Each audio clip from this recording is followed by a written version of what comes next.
Burma coup resistance notes November 15, 2022.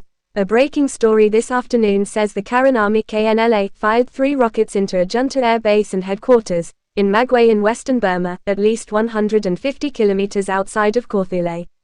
The report says the Karen worked with 2 local PDFs there. The damage isn't yet known. Junta troops then attacked the nearby village of Thapyesan. If verified, the deployment of Karen forces to western Burma would represent a significant advance in nationwide coordination of the war effort, whereas local and ethnic forces have previously stayed in their own areas. News has emerged of a large 3-day battle in northern Sagaing Region where 70 to 80 junta troops and/or their local proxies were killed by a People's Defense Force when they tried to commit a terrorist assault on a village. Junta troops and their ethnic Shanni lackeys attacked Pinkote village in Hommalin township on November 11, which was protected by a local PDF. They fought for 3 days. Junta troops fired mortars, destroying a health clinic and a house. The junta and Shanni retreated on November 13 after losing 70 or more troops. There is another emerging report of a horrendous friendly fire massacre of the junta's own troops on Sunday. After a battle in Myong township of Sagaing Region on November 13, PDF forces left the field. Junta troops in plain clothes, who had been burning villages, then entered the field. A junta helicopter then arrived and mistakenly attacked the plainclothes junta troops where the PDF had been, gunning down 60 of them. PDF soldiers observed the body count through the gun scopes. Junta troops often pose in civilian clothes or fake PDF uniforms in order to infiltrate areas and blame their terrorist actions on the PDFs. Ethnic regions. The Kachin Army and allied PDFs have been fighting the junta in Indore Township, northern Sagaing Region for 2 days. On November 13 they intercepted a column of 100 troops, killing 4 and wounding 5. Another clash occurred yesterday. Casualties from that aren't reported, but witnesses saw several junta dead and wounded. In Karenni State, Karenni Defense Forces caught junta troops disguised as civilians as they tried to deliver food to an outpost at Lawpita, about 5 kilometers southeast of Loikaw town, on November 13. 3 troops were killed including an officer, and some weapons and ammunition were captured. A fierce battle raged yesterday in Mongdor Township, Arakan State after the junta attacked an Arakan Army hilltop position with jet bombing and mortar fire. Today the AA followed through on its vow and attacked the junta camp in Ponakyun Township, where junta troops massacred 10 civilians 3 days ago. Casualties aren't yet known. In northern Shan State, 3 explosions occurred in a karaoke bar owned by a junta-affiliated local militia in Muse on the Chinese border yesterday, injuring 2 people. A PDF warned junta collaborators of future attacks. In Duplaya district of Kawthoolei Mayawadi Township on Burmese maps, junta troops tried again to invade Lukot Nyangchaung on the Morlamiang Warlay Road yesterday in Duplaya district of Kawthoolei Mayawadi Township on Burmese maps. They were repulsed by the Karen Army Cobra Battalion and the Federal Wings Drone Force. There was an unknown number of junta casualties, but none on the Karen side. Villages in Thailand are evacuating due to the danger of being hit by Burma junta mortar shells and jet bombs. The junta has been trying to recover its lost base at Thabor Bo in Duplaya district since November 7, firing long-range mortars from Paluan bombing with aircraft. That camp is right on the Thumway River which forms the border between Kawthoolei and Thailand. In Bait Tavoy district of Kawthoolei Tananthari region on Burmese maps, PDFs in Tananthari township attacked junta troops twice yesterday. In Morton village the PDFs opened fire on troops and killed 6 and wounded 6, a PDF soldier was shot in the arm.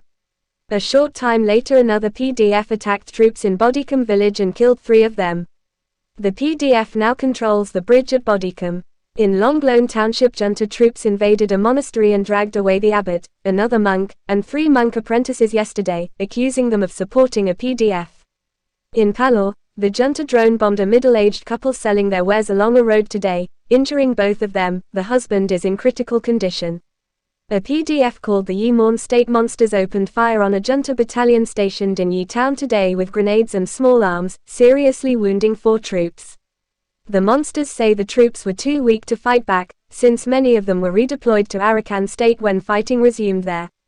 This is an illustration of how the entry of new combatants into the war stretches junta forces to the breaking point. Junta army desertions. The Kachin army says approximately 500 junta soldiers and police have crossed to its side since the illegal coup of February 2021, and that they are given safe refuge in liberated territory. Junta Scorched Earth Village Terrorism Campaign. A junta terror gang assaulted and burned Letpan village in Saw Township, Magway region today. The smoke column from the destroyed village was visible for many kilometers in every direction. The troops also kidnapped a monk and 4 other civilians as hostages. People's Defense Forces PDFs. In Sagaing Region, there was another case of Junta Sawhati terrorists stealing the crops of villages they had chased away, in Kawthoolei Township. PDF forces came to the defense of the farmers' fields, firing locally manufactured mortars at the terrorists. PDFs counter-attacked another Junta village terrorism gang yesterday that was entering Myong Township from Sagaing Township in Magway region.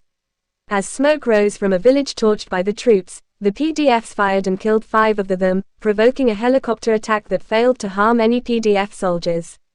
In Magway region, a PDF ambushed a Junta Sawhati patrol in Pork Town last night, killing 1 soldier and 3 Sawhati and wounding the other 3. Again, the revolution forces are increasingly hitting the junta in the few places it still controls, the urban centers of townships. In Mandalay region, a PDF blew up a junta convoy in Myataling village of Madaya Township yesterday, killing 9 troops. In Myanchan Township, a PDF fired on a junta outpost yesterday, killing 2 Sawhati terrorists and wounding another 3, driving away the rest and burning down the outpost. It was found that the junta had only given knives to the Sawhati, not trusting them with guns. On November 13 the PDF opened fire on a junta check gate on the Mandalay-Madaya road where there were 30 troops and police. 3 troops were killed and others wounded. Afterward, the troops shot the guns in all directions, but the PDF withdrew without casualties. A Dalant regime spy in Mandalay region's Madaya Township and a junta administrator in Bago region's Yetashay Township were assassinated today. They are dealt with severely because they literally get people imprisoned, tortured, and killed through the information they provide to the junta. In some cases they are using the current situation to settle old scores or rivalries. Urban warfare. On the outskirts of Mandalay, a prominent protest leader, Dr. Thapyesan, appeared at a large protest rally yesterday. This is significant because he has so far eluded capture and he is still somewhere around Mandalay, unlike other leaders of the revolution who have been imprisoned, tortured, and/or killed. The revolution has proceeded largely without individual leaders, instead relying on mass participation and leadership from the ethnic minority armies. As in Yangon, the junta is perpetrating urban destruction in Mandalay, razing 300 homes along the railroad in Payagitagan Township. It ordered the people out at gunpoint within 7 days and then bulldozed their homes. In Morlamiang, Morn State, Burma's 4th largest city, a PDF attacked junta police as they were preparing to raid a house, killing 1 policeman and a junta administrator. The police then turned on the PDFs, capturing 4 of them, including 3 men, then torturing and killing all 4 of them. Political and economic. The junta is trying to collect back salaries paid to families of soldiers who have deserted or died. In some cases the salaries are pocketed by commanders. Families of soldiers spend the money almost immediately and live on the edge of survival, so they are in no position to repay back salaries, but the junta is searching desperately for cash sources. Don't forget subscribe, like, share.